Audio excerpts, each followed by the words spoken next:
Good morning everyone. आज हम पढ़ेंगे central problem of an economy. जैसा कि हम जानते हैं कि किसी भी देश में जो रिसोर्स होते हैं वो लिमिटेड होते हैं और उन रिसोर्सेज का अल्टरनेटिव यूज होता है। इस वजह से उस देश को कुछ समस्याएं जो हैं वो फेस करनी पड़ सकती हैं। सैमुअल ने कहा है कि कोई भी देश, चाहे वो अमीर हो, गरीब हो, डेवलप्ड हो, अनडेवलप्ड हो, उसको ये तीन समस्याएं तो जो हैं फेस करनी ही पड़ेंगी। कौन कौन सी? कि क्या उत्पादन करना है, क्या प्रोड्यूस करें, कैसे प्रोड्यूस करें और किसके लिए प्रोड्यूस करें। स्टिगलर और लेफ्टविच ने कहा है कि जो देश अभी अनडेवलप्ड हैं उनको दो एक्स्ट्रा प्रॉब्लम जो है और फेस करनी पड़ सकती हैं। How to achieve full utilization of resources, how to achieve growth of resources. सबसे पहली प्रॉब्लम है what to produce. What to produce के अंदर दो डायमेंशन है। एक कि किस चीज का, किस गुड्स का प्रोडक्शन किया जाए, दूसरा कि किस मात्रा में उसका जो है प्रोडक्शन किया जाए। सबसे पहला है what goods are to be produce, कि हम कैपिटल गुड्स बनाएं या कंज्यूमर गुड्स बनाएं। कैपिटल गुड्स का मतलब capital goods are needed for further production and future growth. Future growth के लिए और ज्यादा प्रोडक्शन करने के लिए कैपिटल गुड्स बनाएं या कंज्यूमर गुड्स बनाएं। क्यों बनाएं consumer goods? Consumer goods are needed for present consumption, क्योंकि वो प्रेजेंट कंजम्पशन के लिए जरूरी है। तो बेसिकली जो प्रॉब्लम है what goods are to be produce, ये प्रॉब्लम रिलेटेड है प्रॉब्लम ऑफ चॉइस से। और दूसरा इसका जो डायमेंशन है वो है in what quantity goods are to be produce, कि कंज्यूमर गुड्स कितनी मात्रा में बनाए और कैपिटल गुड्स कितनी मात्रा में बनाए और कंज्यूमर गुड्स कितनी मात्रा में बनाए। दूसरी जो है ये इसका एक पहलू है। अगली प्रॉब्लम है how to produce. Basically problem related होती है टेक्निक ऑफ प्रोडक्शन से, कि जो हम प्रोडक्शन करें वो किस मेथड से करें। लेबर इंटेंसिव टेक्निक का यूज करें या कैपिटल इंटेंसिव टेक्निक का यूज करें। जब हम किसी प्रोडक्शन को लेबर इंटेंसिव टेक्निक से यूज करेंगे तो इसका मतलब है कि हम लेबर का ज्यादा से ज्यादा यूज करेंगे, कैपिटल मशीनरी का कम यूज करेंगे। और जब कैपिटल इंटेंसिव टेक्निक से हम किसी चीज को प्रोड्यूस करते हैं, बनाते हैं, तो हम मशीनरी और टेक्निक का ज्यादा यूज करते हैं बजाय कि लेबर के। तो इन दोनों के अपने अपने प्रोज और कॉन्स हैं। जब हम लेबर इंटेंसिव टेक्निक को यूज करेंगे तो उससे क्या आएगा, देश के अंदर एम्प्लॉयमेंट जनरेट होगा, ज्यादा से ज्यादा लोग काम करेंगे। और इसके दूसरे साइड अगर हम कैपिटल मशीनरी का यूज करेंगे तो देश की जीडीपी की ग्रोथ होगी और एफिशिएंट तरीके से जो है वो जो है प्रोडक्शन होगा। एफिशिएंट का अर्थ यहाँ पे है कि मिनिमम कॉस्ट से मैक्सिमम आउटपुट जो है हम वो कर सकते हैं। तो जब हम लेबर इंटेंसिव टेक्निक का यूज करते हैं तब देश की जीडीपी की ग्रोथ उतने अच्छे तरीके से नहीं हो पाती। जब हम कैपिटल और इंटेंसिव तरीके से यूज करते हैं तो देश के अंदर बहुत सारी जो है नौकरियां जो है वो चली जाएंगी। जैसे किसी टेक्नोलॉजी के आने से हमें पता है कि प्रोडक्शन वो जो है वो इन्हेंस करती है। और दूसरा, जब भी कोई टेक्निक आएगी तो वो अल्टरनेटिव होती है बहुत सारे लोगों का। बहुत सारे लोगों की जो है उसमें जो मजदूर हैं, जो एम्प्लॉइज हैं, उनकी जो जॉब है वो चली जाएगी उससे। तो इसके अपने अपने प्रोज और कॉन्स है जो हमने पढ़े। अगली प्रॉब्लम है फॉर होम टू प्रोड्यूस, किसके लिए प्रोड्यूस किया जाए। ये बेसिकली है कि अमीर लोगों के लिए उत्पादन किया जाए या गरीब लोगों के लिए जो है प्रोडक्ट बनाए जाए। ये प्रॉब्लम किससे रिलेटेड है? डिस्ट्रीब्यूशन ऑफ प्रोडक्शन से, या कह सकते हैं डिस्ट्रीब्यूशन ऑफ इनकम से रिलेटेड है। फॉर होम टू प्रोड्यूस के अंदर एक तो पर्सनल डिस्ट्रीब्यूशन आ गया। This aspect deal with the income of distribution among different share holder और इंडिविजुअल से ये डील करता है।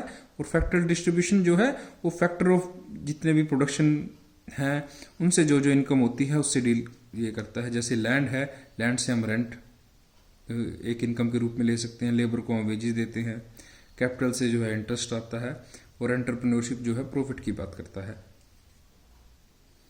अगली जो दो प्रॉब्लम है जो कंट्रीज अभी पूरी तरीके से डेवलप नहीं हुई हैं उनके बारे में है। क्योंकि वो पूरे तरीके से विकसित नहीं हुई हैं तो उनके जो रिसोर्सेज हैं वो उनका पूरे तरीके से ऑप्टिमम तरीके से उनको यूटिलाइज नहीं कर सकती। जैसे फॉर एग्जांपल, जैसे एक जमीन के अंदर से हम जो है सपोज करो 1 लाख टन जो है उत्पादन कर सकते हैं, ये उस जमीन की पोटेंशियल आउटपुट है। लेकिन क्योंकि रिसोर्सेज की जानकारी नहीं है, हमें लैक ऑफ वर्क कल्चर है, उस वजह से हम उसमें से 700 या 600 लाख जो टन है उत्पादन कर पा रहे हैं। तो मतलब क्या हुआ कि जो एक्चुअल आउटपुट हुआ हमारा वो कम है पोटेंशियल आउटपुट से, क्योंकि उस जमीन से 1000 लाख टन का उत्पादन किया जा सकता है, लेकिन कर कितने का रहे हैं हम, 600 या 700 का। तो एक्चुअल जो आउटपुट है वो कम है पोटेंशियल आउटपुट से। ये एक प्रॉब्लम होती है जो अनडेवलप्ड कंट्रीज होती है वो फेस करती हैं। दूसरा है how to achieve growth of resources. जो उसकी रिसोर्सेज हैं क्या उनकी ग्रोथ की जा सकती है, क्योंकि उन कंट्रीज के अंदर रिसर्च फैसिलिटी इतनी नहीं होती, तो उस वजह से वो अपने रिसोर्स जो हैं उस देश के पूरे उनका पता नहीं लगा सकती, उन तक वो पहुंच नहीं पाती। तो एक ये प्रॉब्लम जो है वो देश फेस करते हैं। आगे हम समझते हैं कि जो ये प्रॉब्लम है 3, व्हाट टू प्रोड्यूस की, हाउ टू प्रोड्यूस और फॉर होम टू प्रोड्यूस, जो सभी देश फेस करते हैं, वो उनका सॉल्यूशन क्या है डिफरेंट इकोनॉमीज के तहत, उनको हम कैसे उनका जो है समाधान कर सकते हैं। सबसे पहले हम देखेंगे कि हमें पता ही है कि 3 तरीके की जो है इकोनॉमी होती है। कैपिटलिस्टिक इकोनॉमी, जिसका पर्पस जो होता है वो प्रॉफिट मैक्सिमाइजेशन पे जो है वो ध्यान देती है। दूसरी होती है सोशलिस्टिक इकोनॉमी, जो सोशल वेलफेयर पे ध्यान देती है। और तीसरी है मिक्स्ड इकोनॉमी, जो दोनों की बात करती है। तो उसी हिसाब से उसका समाधान निकलेगा। जो कैपिटलिस्टिक इकोनॉमी होती है, it is also known as free economy. Free economy का मतलब क्या हुआ कि डिमांड और सप्लाई आपस में जो है खुल के जो है डिमांड और सप्लाई के बेस पे ही किसी भी चीज का रेट लगता है।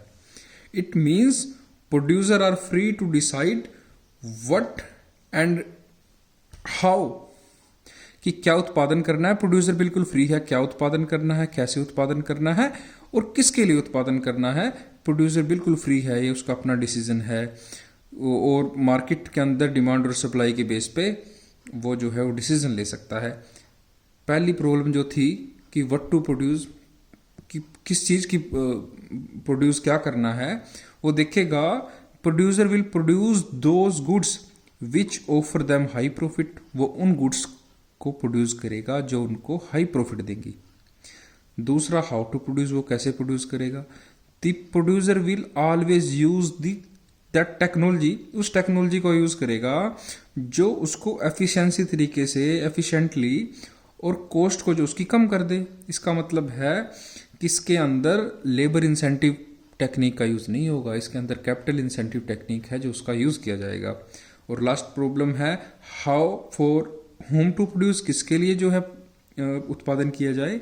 तो एक जो प्रोड्यूसर होगा कैपिटलिस्टिक मार्केट के अंदर, वो उनके लिए प्रोड्यूस करेगा गुड को जो पीपल अफोर्ड कर सकते हैं ज्यादा रेट देना, हु कैन अफोर्ड टू पे हाई प्राइस। बेसिकली उसका मकसद जो है प्रॉफिट अर्न करना है, तो इस वजह से जो ज्यादा पे करेगा वो उनके लिए जो है उत्पादन करेगा।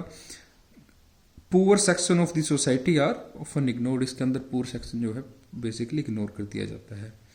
अगली प्रॉब्लम जो है हमारी, अगली जो इकोनॉमी है हमारी वो है सोशलिस्टिक इकोनॉमी, क्योंकि सोशलिस्टिक इकोनॉमी के अंदर वेलफेयर जो है उस पर ध्यान दिया जाता है। तो इस वजह से, और in centrally planned economy decision related to क्या प्रोड्यूस करना है, कैसे प्रोड्यूस करना है और किसके लिए प्रोड्यूस किया करना है, वो लिया जाता है सेंट्रल अथॉरिटी ऑफ गवर्नमेंट के द्वारा।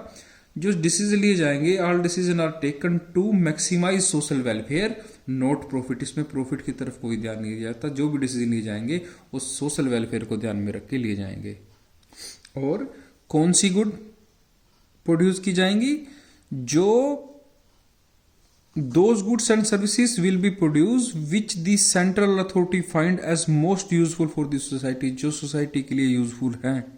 और कैसे प्रोड्यूस किया जाएगा, बेसिकली इसके अंदर उस तरीके से प्रयोग किया जाएगा, लेबर इंटेंसिव टेक्निक्स का यूज किया जाएगा ताकि ज्यादा से ज्यादा लोगों को जो है नौकरी मिल सके। और किसके लिए प्रोड्यूस किया जाएगा, उस समाज के लिए। उसके अंदर गरीब तबका भी आ जाएगा और अमीर भी आएगा, मतलब बेसिकली गरीब सेक्शन का भी जो है वो ध्यान रखा जाएगा। अब मिक्स्ड इकोनॉमी क्या है, it share the merits of market economy as well as entrepreneur economy. Decision regarding क्या प्रोड्यूस करना है, कैसे करना है और किसके लिए करना है, टेकन बाय बोथ, दोनों के द्वारा लिया जाएगा। इसमें मैक्सिमम प्रॉफिट और सोशल वेलफेयर दोनों को जो है वो ध्यान में रखा जाता है। हम अगली वीडियो में देखेंगे कि प्रोडक्शन पॉसिबिलिटी कर्व क्या है और क्या प्रोड्यूस करना है, कैसे प्रोड्यूस करना है और किसके लिए प्रोड्यूस करना है, उसमें पीपीसी किस तरीके से हेल्प करता है, वो हम आगे बात करेंगे। Thank you.